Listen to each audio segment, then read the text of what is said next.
Hi and hello there, Sagittarius. Welcome new subscribers. Returning Buyers, thank you po sa inyong walang sawang love and support for me. Kung hindi niyo pa sa other channel, link down below sa ating description box. If interesado, click lang yung link dyan para mapunta kayo there and araw-araw nag-upload tayo ng collective readings for all signs doon. Cross watchers ni Sagi, welcome ka rin. Ay may Sagittarius placement sa natal/birth chart, welcome din kayo. So if you want to available pa rin ang ating 2026 overall forecast in written form na para sa inyong zodiac sign.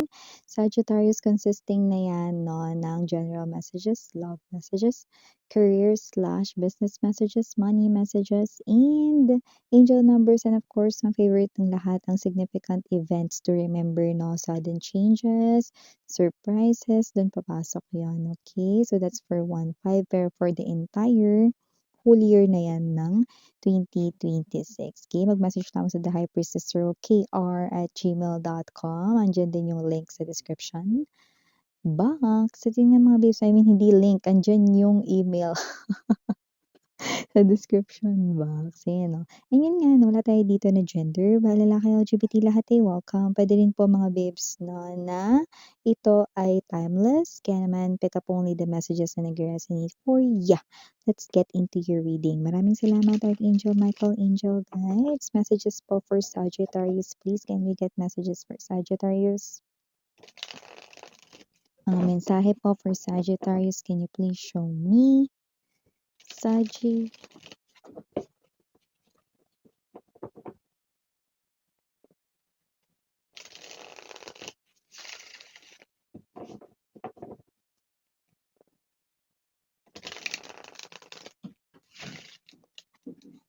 Okay, so let's go ahead and check these messages para kay Saji. So guys, meron kayo ditong energy ng the world. Strength, 2 major arcanas, Lady of Coins.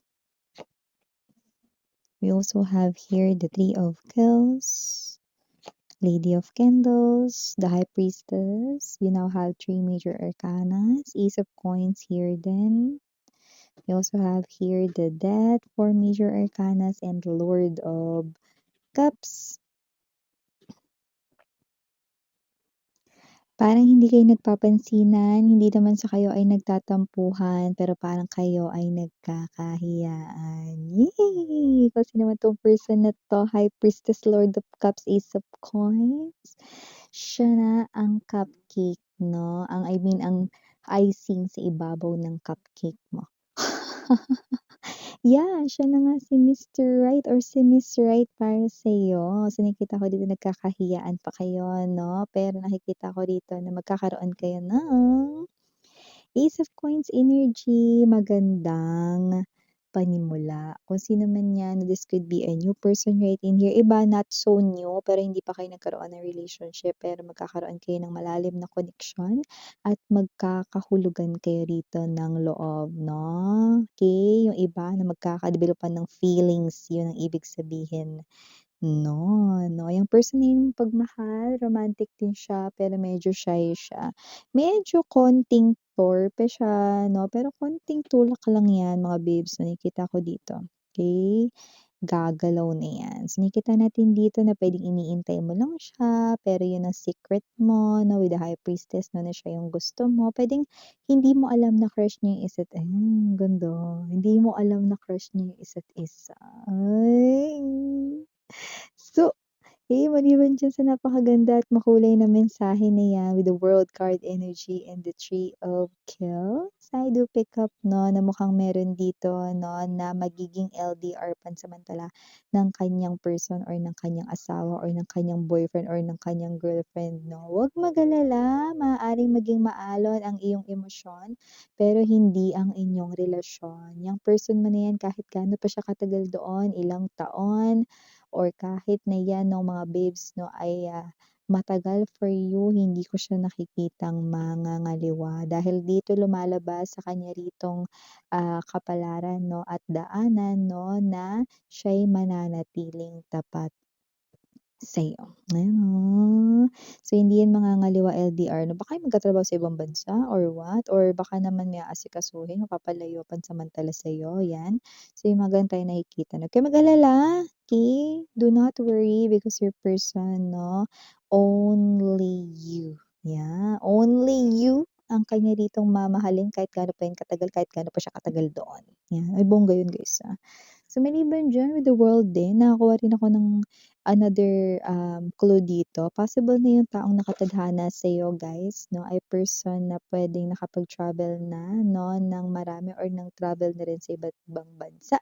Or yung person na yun 'no, ay posible na tumira doon 'no, pero maaaring may half blood rin foreign siya. Pero yung iba doesn't have to be, puwedeng tumira lang dun or nagta-travel a lot baka dahil sa kanyang trabaho or sa kanyang negosyo, 'yan. So, maliban diyan, Saji, nakakita rin ako ng energy, Lady of Candles, Strength card energy. Huwag maniwala sa mga sinasabi ng iba. Possible na parang may, I don't know, I'm getting that word bully. Possible hindi naman yung as in literal na bully 'no, sa school or what 'no, pero parang meron ditong energy na judgmental. Puwedeng kasamahan sa trabaho, puwedeng tao na sa paligid mo, pero kung sino man siya, 'wag mo daw siyang pakinggan dito 'no, dahil may energy dito na inggit siya sa'yo. Kaya isipin mo na mas 'di hamak na maganda ka or 'di hamak na mas gwapo ka kumpara sa kanya, 'yan 'no. Kasi nakikita ko dito may success ka sa energy mo dito, sweetheart 'no. Nakakita tayo rito ng fire sa inyong energy, so lumalabas at with the Lady of Candles, wala tayong gender dito. Definitely may mga opportunities dito na dumadating sa'yo. Siguro sa kanya medyo madalang or medyo wala, ayan oh.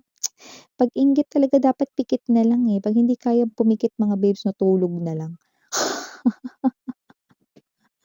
So yun, 'di ba? Maliban diyan, Saji, nakakuha rin ako ng energy. Mukhang meron dito 'no, na person na gustong lumapit sa'yo. Could be a friend, hihingi ng tulong pinansyal or whatsoever 'no. So nakita ko dito na hindi naman niya iniisip na itataboy mo siya or hindi mo siya tutulungan. Actually, iniisip nga niya dito tutulungan mo siya, pero nakakahiya daw, yan 'no.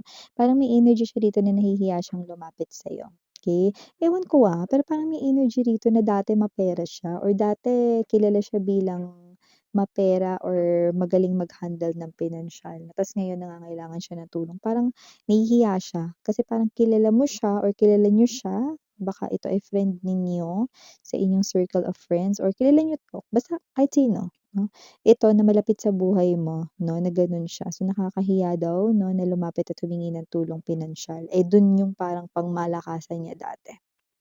Eh, alam niyo naman ang gulong ng buhay, minsan nasa ibabaw, minsan nasa ilalim, 'di ba? So, gano'ng klase ng energy. So, maliban diyan 'no, Saji, nakakuha rin ako ng energy rito 'no, na maaaring ikaw 'to na ano yun, miss yan? Possible na sa Gino, ikaw dito ay maaaring merong gagawin 'no, or pinaplano na hindi mo ichuchuchu or ikukuwento sa iba kahit sa mga ka-close mo. Gusto mo lang ito na i-keep sa iyong sarili dahil ayaw mo itong ma-jinx or ayaw mo ng masyadong ano, baka may mga makisawsaw pa. Okey, kung ano man 'yan, tuloy mo lang, okey?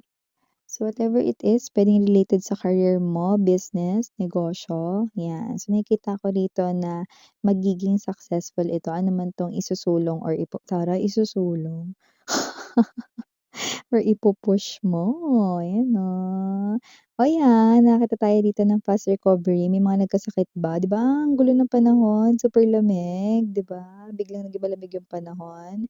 And of course, mga babes, nakikita naman natin dito fast recovery 'yan, okey? So, makakabawi-bawi ang inyong pangangatawan dito, 'di ba?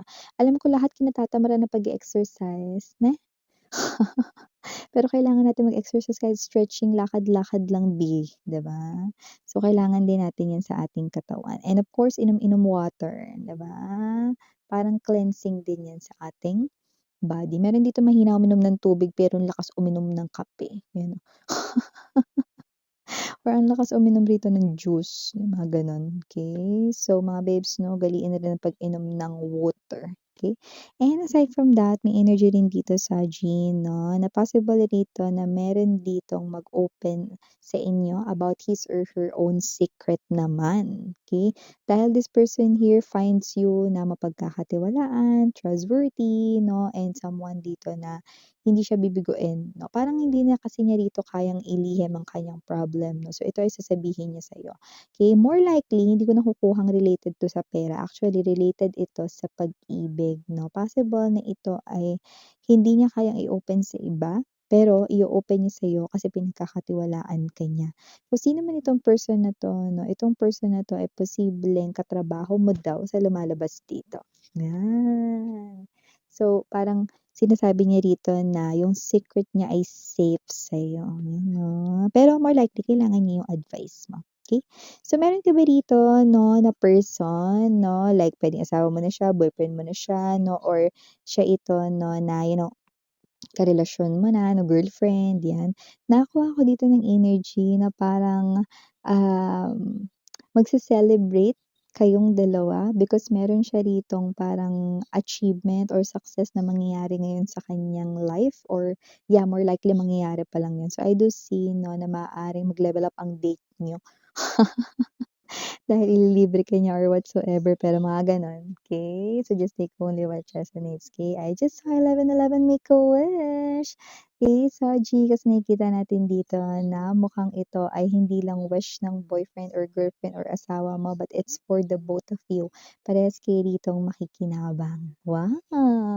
So, it's definitely a very good news for the both of you lovebirds. Eto yung mga messages for you, Saji. Thank you sa oras mga ganang Yuriana. Only for the girls, and Yana din na for the boys. Sarang, hey, love and light. Annyeong.